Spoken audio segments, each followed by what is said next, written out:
desde o início, né? Inclusive o padre Antônio Vieira, ele é condenado porque ele é amigo dos hebreus. E mesmo já no Manuel Venturoso, né? Ele está com o pé em cima de uma caixa comerciante, está lá do cardeal, o outro está o rabino-chefe, porque está no quadro. Então isso o tempo todo é permeado. E sem dizer que o Brasil é quem deu o voto na fundação do Estado de Israel.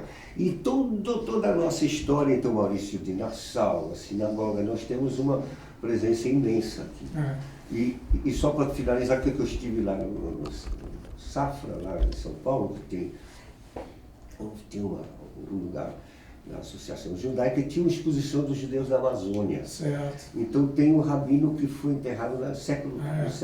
E ele recebe peregrinação como se fosse um santo católico. Né? Então essa ambiguidade ou irradiação que tem.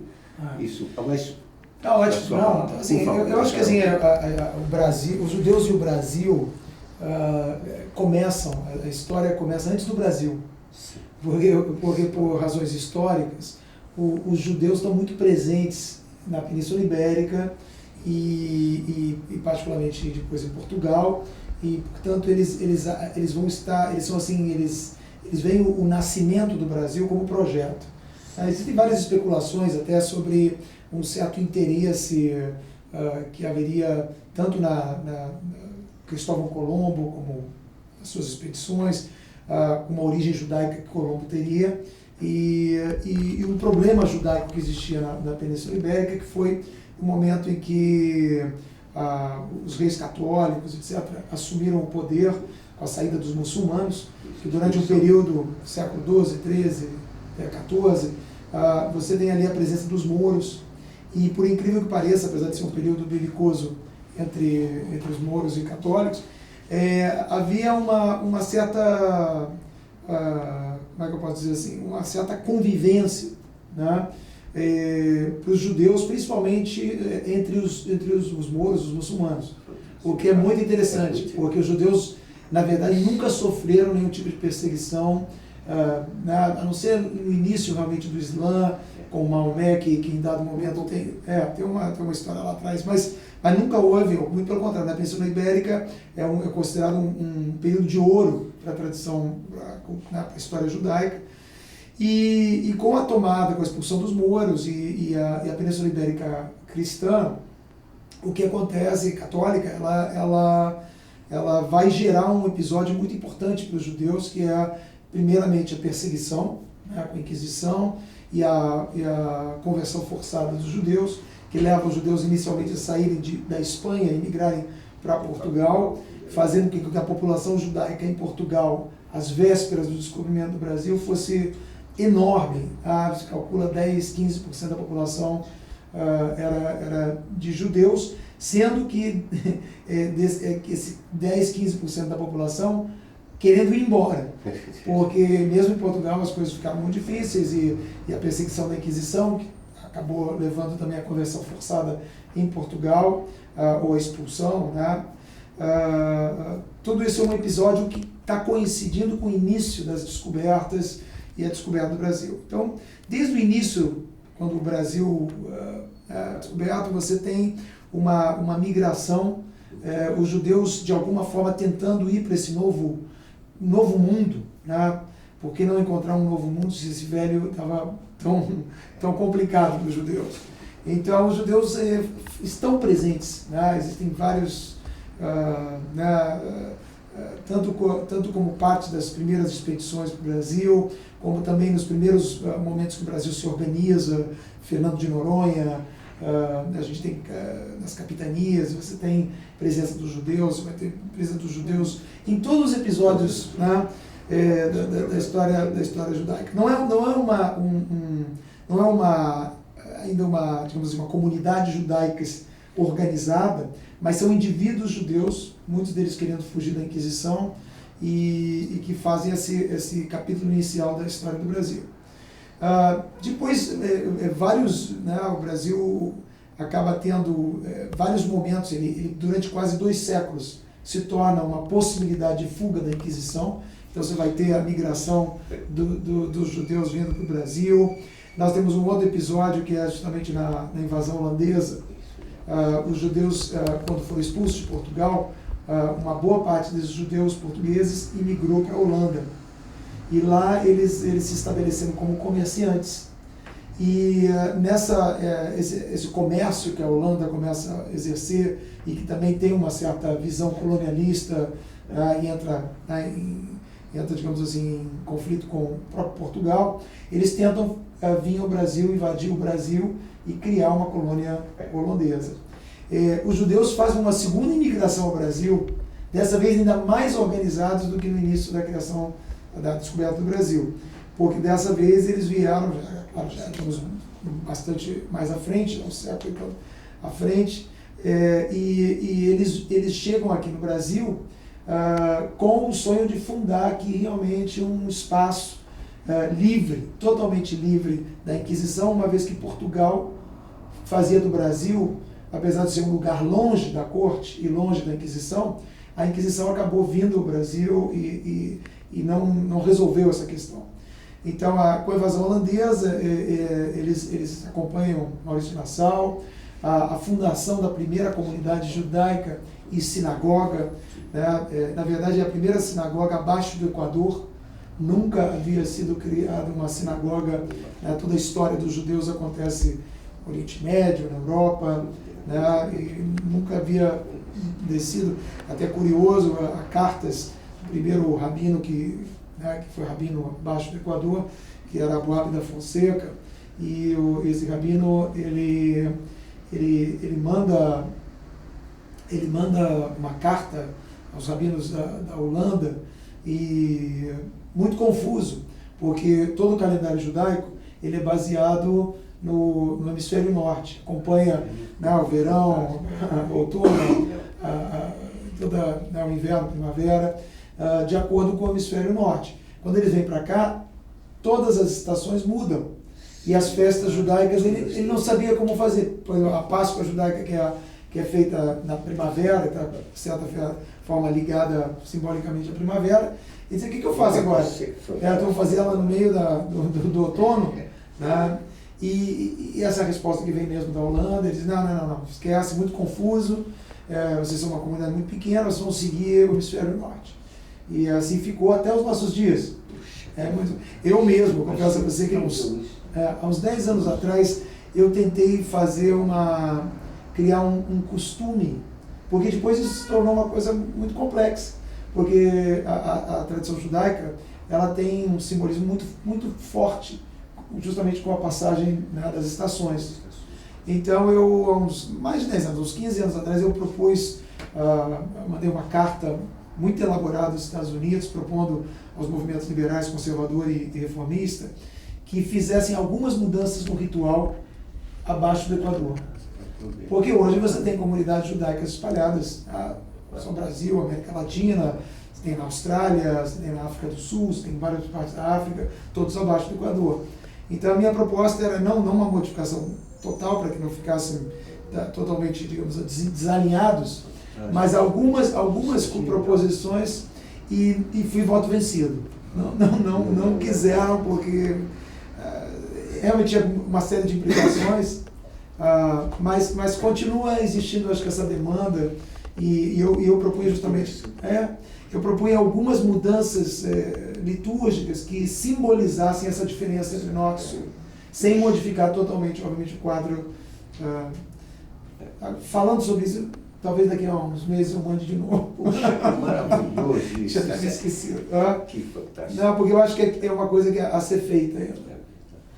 Mas, então, e aí os judeus acompanham aí sim mais, né, já no século XIX, você tem as primeiras imigrações de comunidades de judeus que migram, né, você tem os judeus sefaraditas que chegam ao Brasil, não mais já daquele período de expulsão da Espanha, mas eles já vindo de outros lugares e se estabelecem, principalmente no Rio de Janeiro, que é a capital,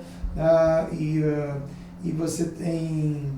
Há um episódio muito curioso que eu pulei, que quando eles fundam a primeira comunidade judaica no território holandês, aqui na invasão holandesa em Pernambuco, ao saírem de lá, são esses primeiros judeus que abandonam Pernambuco quando os holandeses são expulsos, que vão fazer um trajeto até o Caribe, né, e terminam em Nova York. Isso, e vão inventar Nova York. Nesse sentido, o molho de Nova York se deve a isso. Então, é uma das versões da criação mesmo da Nova York. Dessa imigração que vai, e esses primeiros judeus são esses judeus saindo de Pernambuco. Chamava Nova Amsterdã, não era? Nova Amsterdã. Por isso que, por essa importante, digamos assim, influência dos holandeses e dos judeus. Depois de Nassau e voltar e tudo, essa migração que determinou a característica de Nova York, diferente de todos os outros lugares dos Estados Unidos, que já é um Brasil judaico ali. Assim, é uma conexão de Brasil. Muito interessante. E a comunidade depois teve aqui no Brasil várias imigrações. O Brasil foi um importante porto de chegada para os judeus nas perseguições, não só do nazismo, anterior ao nazismo. Os judeus sofriam muito com os pogroms na Europa do Leste. E foram as primeiras comunidades que chegaram aqui no período um pouquinho antes da Primeira Guerra, e principalmente durante a Primeira e Segunda Guerra. São migrações que vêm da Bessarabia, que vêm da Rússia, que vêm de vários lugares. Então, a história do Brasil é totalmente entrelaçada e determinada também em altíssimo grau. A história é totalmente entrelaçada, mas mais até do que a história, porque lembrando sempre que os judeus são numericamente muito pequenos, são muito poucos, é uma minoria no mundo. Então, assim, é uma história entrelaçada, mas é muito impressionante. Corre no Brasil, nas veias brasileiras, uma quantidade de sangue judeu que não sei se existe em outro lugar, a não ser, obviamente, em lugares como Israel. Mas provavelmente num país, e não naqueles que são descendentes e são judeus, mas num país como um todo, talvez o Brasil seja o país onde mais essa presença de descendência esteja aqui.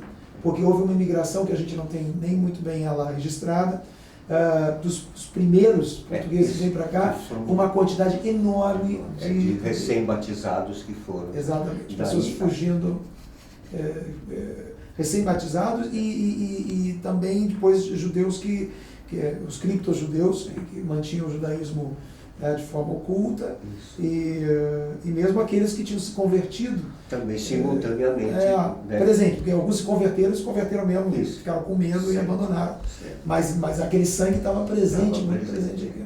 E existia também o fato de ter relatos de que, ao mesmo tempo, os judeus batizados, eles eram extremamente católicos na missa, estavam todo mundo observando, mas ao mesmo tempo, à noite, eles também eram judeus fervorosos, acendendo o candelabro, e isso, ao contrário, fortalecia a fé de um modo geral e passava a ser um ecumenismo novo que transmitido nessa visão do Brasil, essa amplidão. Existem historiadores nossos aqui no Brasil que têm registros muito interessantes até pessoas que eram padres para fugir a qualquer suspeita. Então, assim, um filho da família virava padre. Mas em famílias assim, no interior, se encontrava debaixo, às vezes num porão, se encontrava uma pequena sinagoga. Puxa, que fantástico. E seria esse fato, só para ilustrar, aquele rabino enterrado na Amazônia, que recebe peregrinação como se fosse santo católico, seria um exemplo, digamos, mais que nós temos tantos eu sei muito, eu sou... São muitos episódios que o judaísmo tem, digamos, entrelaçado com o Brasil. Esse é um episódio particular, porque judeus de Marrocos, em dado momento, principalmente no período da borracha, imigraram com uma comunidade para Belém, para Manaus, e se estabeleceram lá. E era muito interessante, porque em Marrocos os judeus, os rabinos principalmente, tinham uma forte influência cabalística. Tanto que o rei de Marrocos e a corte de Marrocos tinha uma proximidade enorme. Sempre um dos grandes conselheiros do rei era o rabino-chefe de Marrocos, que tinha sempre esse lugar muito místico, né? E para os marroquinos, transcendia as fronteiras da comunidade judaica. Era algo que os marroquinos acolhiam como cultura. Então, quando os judeus marroquinos vêm para cá, os rabinos, de alguma forma, trazem essa aura de personagens místicos, santos. E esse rabino em particular, tinha essas características. Isso foi reimplantado em plena Amazônia, de tal maneira que hoje existe realmente seguidores que vão lá no aniversário de falecimento desse rabino e fazem lá suas orações, tudo uma peregrinação a esse lugar. Maravilhoso. E só para interessar, o Islã, até a recentíssima época histórica, não só viviam algumas comunidades judaicas muito bem, porque inclusive no Islã é respeitado todo o Velho Testamento e tudo. Eles tinham uma relação que só veio a se estremecer depois da Segunda Guerra, por causa da situação. É que o Islã ele é mais próximo do judaísmo do que o cristianismo. Isso, exatamente. Tá? Que a perseguição maior foi da Igreja Católica, não do Islã. Não, exatamente. Apesar do cristianismo ser uma vertente do judaísmo, no sentido da sua história antiga, tanto é que você tem o Velho Testamento, a Velha Israel, isso tudo em termos de uma relação muito grande entre cristianismo e judaísmo. Mas a prática do cristianismo ela foi muito transformada, se você comparar, digamos, ao judaísmo. Porque o que acontece com o cristianismo é que ele é levado do Oriente Médio para a Europa, e há um sincretismo na Europa entre essa tradição semita e as tradições pagãs europeias. Isso tudo, do mitraísmo, de todas elas. E as concessões que o cristianismo faz para poder se estabelecer, ter sua base principal na Europa, foram grandes, muito grandes, abandonando vários dos preceitos, digamos, básicos do judaísmo. O que não acontece com o islamismo. Então o islamismo tem a circuncisão, porque é uma prática semita. O islamismo tem as práticas dietéticas semelhantes. Dieteísmo, cultura, e tudo. Há uma estrutura muito próxima.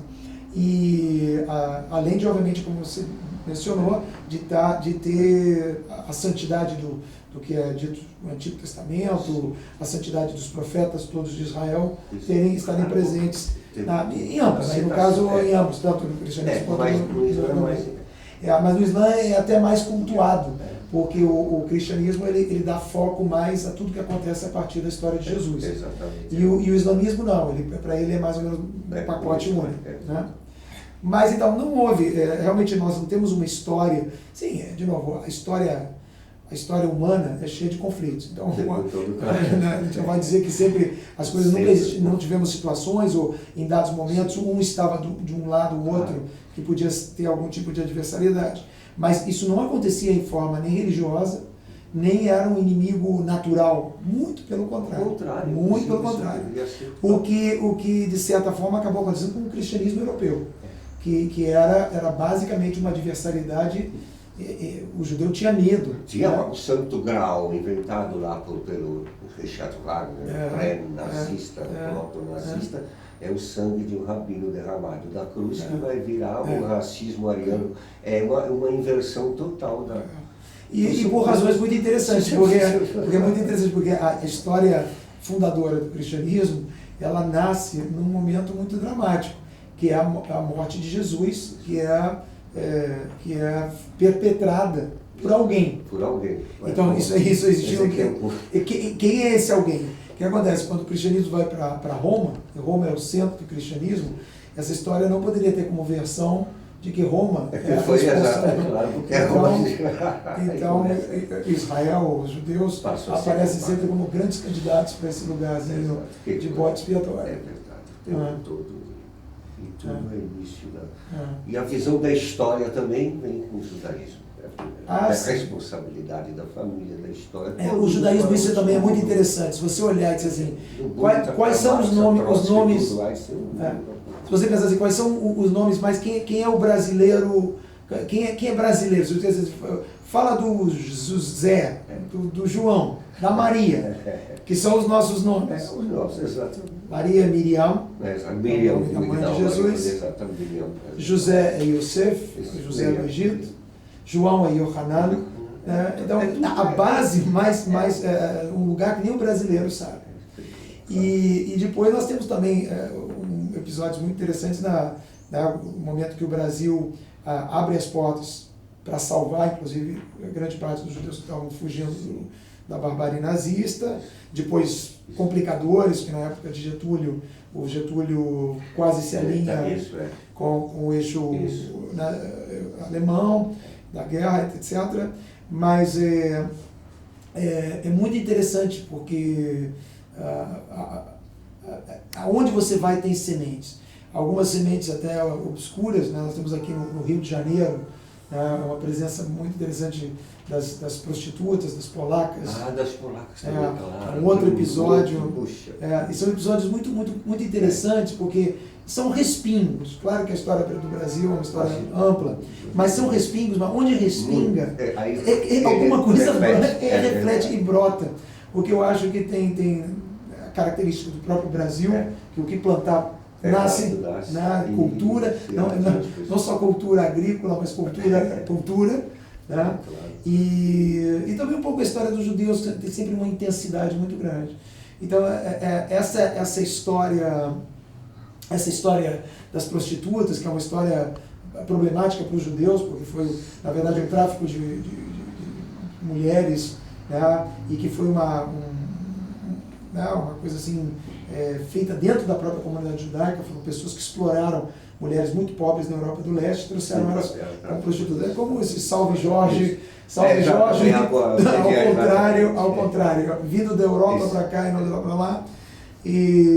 Mas é muito interessante porque elas vêm para cá e elas então fundam o que hoje é a Vila Mimosa, né, das polacas, e elas têm uma relação tão grande com... Porque eu acho que isso que dá sempre torna esses episódios tão cheios de tempero. Porque os judeus têm uma identidade tão forte e o Brasil é um sugador de identidades. O que cair aqui é absorvido. É amalgamado. Mas é amalgamado, mas como os judeus têm isso muito, muito forte também, não desaparece. Então fica uma lembrança, fica uma presença. E elas têm uma coisa muito interessante, porque elas vieram como prostitutas, se abrasileiraram, porque elas viraram letra de chorinho, de samba, de Jacó de Bandolim, vem de lá. Né? Então elas rapidamente elas entram nas veias da cultura carioca brasileira. E é muito interessante porque existem dicionários de influência, por exemplo, de verbetes do hebraico ou do Yiddish, que são as duas línguas, né? Hebraico, a língua literária da Bíblia e tudo mais, e o Yiddish, que era a língua, né, que os judeus falavam na Europa, na diáspora. E tem palavras que entraram para o nosso vocabulário por essas duas características desse Brasil incrível que absorvem ao mesmo tempo dessas identidades que conseguem se preservar. E, por exemplo, tem palavras, eu acho essa sempre fascinante, a palavra encrenca. Encrenca, sim. Porque é uma palavra que vem o Yiddish é muito semelhante ao alemão. Isso, o antigo alemão. Então as polacas, quando elas viam um homem doente com alguma doença venérea, elas diziam uma para a outra, era como se fosse um código, elas diziam ein krank. Ein krank, um doente. Vem de doença. Olha lá, cuidado que esse cara é doente. Ein krank virou esse cara é um ein krank. Esse cara é um ein krank. Que maravilha. É genial. É um poema já que fica. Com certeza. E, puxa, destacar que mesmo na época da simpatia com o eixo, houve Guimarães Rosa lá, a esposa dele fala. Então, isso tudo é sempre uma... sim, aquilo foi um momento político. Mas é bom lembrar, claro, também nós temos... aquilo é um momento político. Um momento político confuso para o mundo inteiro. O mundo inteiro está confuso com tudo isso, mas não tem nada a ver com a experiência do judeu no Brasil. O Brasil sempre foi um país muito acolhedor, e para os judeus que em situações de muito perigo e ameaça chegaram aqui, eles simplesmente, as descrições dos judeus, que eles acharam o paraíso. Meu pai também é um exemplo, o Stefan Zweig também, que escreveu o Brasil do Futuro. O Brasil do Futuro, mas não era nem do futuro. É José Bonifácio, tudo é isso. Eu acho que ele falou do Brasil do futuro por amor. porque na verdade foi do presente. Foi do presente, Foi do presente, porque aquele acolhimento é que é fazia as pessoas sonharem com o modelo da sociedade brasileira como sendo o topo da pirâmide lá do futuro.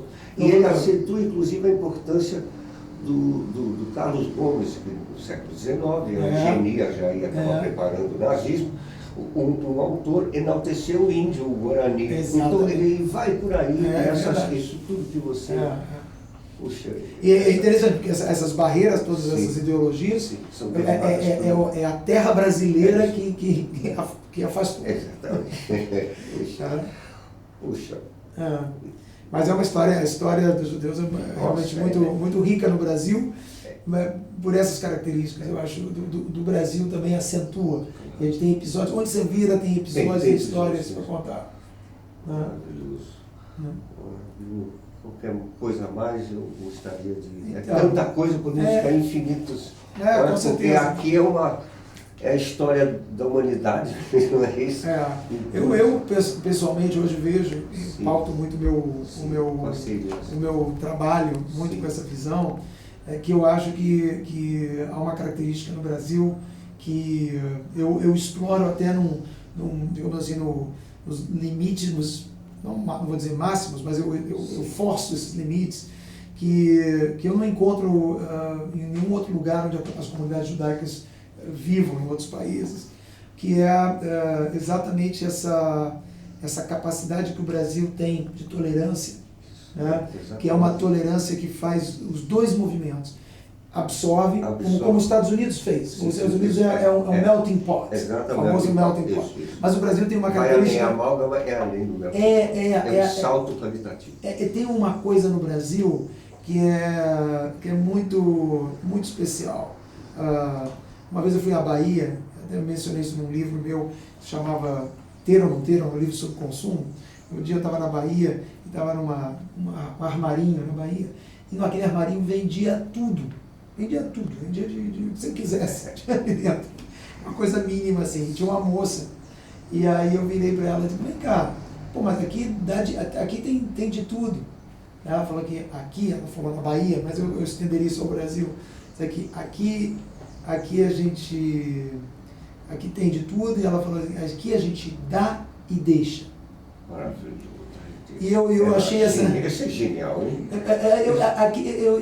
Eu fiquei pensando depois, filosofando sobre essas complementaridades. O que o dá não é suficiente. Não é.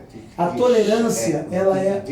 E deixa. Tá. E eu acho que o Brasil fez isso. O Brasil abre portas e dá cidadania, dá a possibilidade de se fazer, como talvez os Estados Unidos deu também. Sim, claro. Mas lá não deixa tanto quanto deixa aqui. Posso ilustrar? Eu fiz uma música com o Gil, que ele traduziu, que chama-se Outros Viram, que fala dos vários da Tagore, e tem um episódio do Theodore Roosevelt, que ele gostava do Melting Pot, que lá nos Estados Unidos era uma ópera, que a Ku Klux Klan, logo depois da Guerra Civil, toma o poder com o nascimento de uma nação, né? É a Ku Klux Klan. Mas o Melting Pot dizia assim, que o branco de olhos azuis, anglo-saxão, poderia se casar com uma italiana, poderia se casar com uma irlandesa, poderia se casar com uma... Olha o escândalo. Quando ele veio para cá, pelas mãos do Roquete Pinto e com o Marechal Rondon, ele viu o melting pot da amálgama. Aí ele enlouqueceu no bom sentido e disse que a solução para os Estados Unidos era adotar essa amálgama, que é o verdadeiro melting pot, não é? Voltou para o Congresso lá recusou, claro. Gil tem na letra, quando ele cantou nos Estados Unidos, enquanto ministro mesmo, os jornalistas todos foram ver se era verdade, era tudo verdade mesmo. Então, só para ilustrar essa solidariedade que estava. E aí, mas ela é isso mesmo. É um melting pot avançado para linhas e cruzamentos de sei lá, interétnicos, né? É o dá e deixa.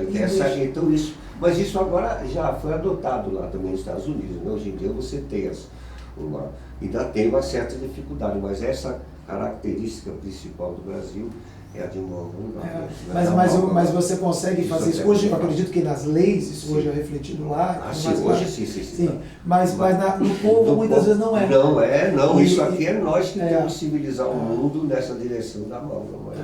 Então eu acho sempre muito curioso isso. O Brasil tem sempre um olhar muito interessante. Às vezes eu vejo como, por exemplo, assim, o olhar do brasileiro vê, às vezes, o diferente, então pode ser até o judeu, esse judeu que está vestido de preto, que anda né, os ortodoxos, a visão do brasileiro, por mais que aquilo seja totalmente estranho, né, e às vezes importando às vezes roupas que vêm da Sibéria, botas pretas, mas há um respeito a essa diferença. E a última coisa que o brasileiro pensa é que é um maluco. Não, é o contrário, há um reconhecimento de que é uma devoção, de que é alguma coisa a ser respeitada.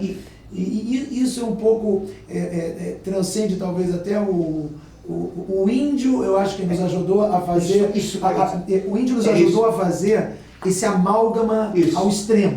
Porque o índio, aos olhos do europeu, era um animal. Era a fronteira entre o humano e o animal. Então, quando aqui as raças se fundem com a Índia, nós quebramos a última barreira. Mas tem uma outra vertente no Brasil, que é da África.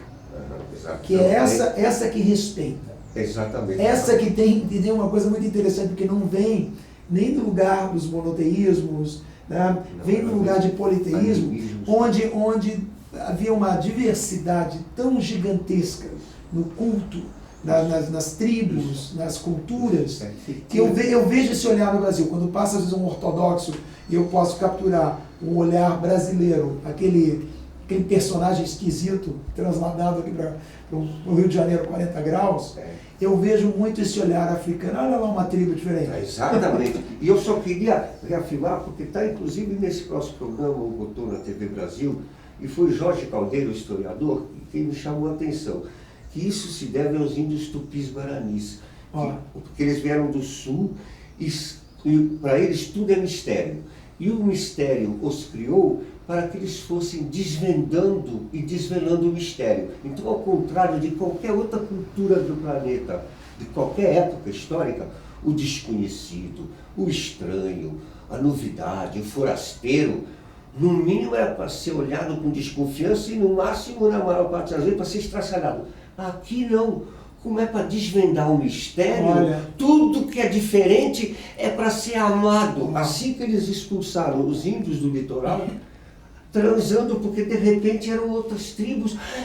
E quando vieram os brancos das caravelas, é um mistério para ser desvendado. Então, grupos de rock isso é uma coisa o brasileiro tem um deslumbramento pelo diferente, que é para ser desvendado. Os índios tupis-guaranis. Você vê que é fantástico. Esse impulso só de desvendar o mistério. Total. Isso que dá um pouco... Em vez de ficar desconfiado com a novidade. Dá um pouco de gana, né? De desejo, assim, de que a gente pudesse ter mais acesso até mesmo a um conhecimento dessas origens. Isso é que o trabalho que eu estou fazendo, e todas essas... Porque a gente não tem. Esse é um trabalho que foi interrompido de propósito, depois de 45, para castigar Getúlio Vargas, porque ele ousou fazer volta redonda. Então, tanto o macartismo quanto o stalinismo tinham medo dessa fenomenologia, que até Gilberto Freire, toda a arte moderna é essa amálgama. Então, não, o Brasil não é nada disso, o Brasil é coitadinho. Começaram a criar categorias de divisão para impedir. Não adiantou, veio o tropicalismo, Brasília foi fundada por Darcy Ribeiro, e o Brasil tem esse ímpeto imenso. E agora a salvação do mundo depende dessa amálgama do Brasil, que vai além do melting pot do é muito além, ela é verdade. Mas a origem é essa. Como você falou, os africanos também, eles reinterpretaram o candomblé, dotando o ser humano já com 3 cabeças, uma pesquisa dos neurônios. Então são atualidades inacreditáveis inseridas na cultura brasileira. E essa predisposição de desvendar o mistério. Então, grupos que já acabaram de rock nos Estados Unidos, até vem aqui, a turma aplaude. Isso tudo é uma vocação inacreditável do bem, não é? Então, eu acho que isso é inserido. Não é impressionante? Então, tudo que... Então, eu tento trazer isso para a experiência de uma comunidade judaica no Brasil, com essa visão, então a gente tem esse próprio espaço onde a gente está aqui agora sentado. Imagina, é um espaço que é de uma certa estranheza, se outras comunidades judaicas olham, porque é um lugar assim de porta aberta, que normalmente a gente tem muito temor assim, dos terrorismos e coisa mais, que até de certa maneira justificável, mas a ideia aqui é um espaço de porta aberta e uma mistura, assim, até onde você consegue esgarçar a tensão de tudo isso entre o particular e o universal, que eu acho que no Brasil cabe. No Brasil cabe. Em outros lugares talvez fique soando impróprio. Aqui é essa emanação. E a gente tem feito essa experiência muito assim, tanto de fazer desse lugar aqui um lugar de cultura, onde a cultura judaica está presente e sempre aberta também para quem quiser conhecer, e ao mesmo tempo a cultura de todos é de interesse. Então assim, é uma tentativa de viver a cultura judaica não como uma coisa separada, mas inserida com a sua identidade e tudo mais, com o seu particular, mas dependendo desse universal, tendo uma relação. E eu sempre digo que a tolerância para mim não basta. A tolerância é uma palavra que eu acho sempre muito assim, meio tipo, eu te tolero. Mas é aquela que você falou, dá e deixa aquilo que você chama faz. Apreciação. Apreciação, é isso. Quando eu aprecio a tua religião, a tua cultura, a tua tribo, é verdade. Eu digo, cara, olha que coisa diferente, coisa interessante, coisa misteriosa. Agora eu estou aprendendo que é dos Tupi-Guarani. É incrível, eu tinha que desvelar. É o contrário de todas as outras culturas. É impressionante essa disposição.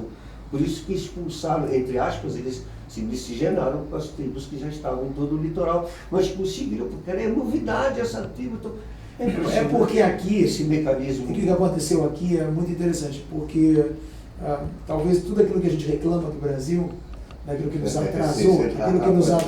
atrasou, e fez com que a Europa descobrisse um novo mundo e depois se descobrisse um novo mundo. É um pouco no nosso lugar. Acho que é isso que o Zweig quer dizer com o país do futuro. É isso. Que havia uma América das Américas. Isso, exatamente, perfeito.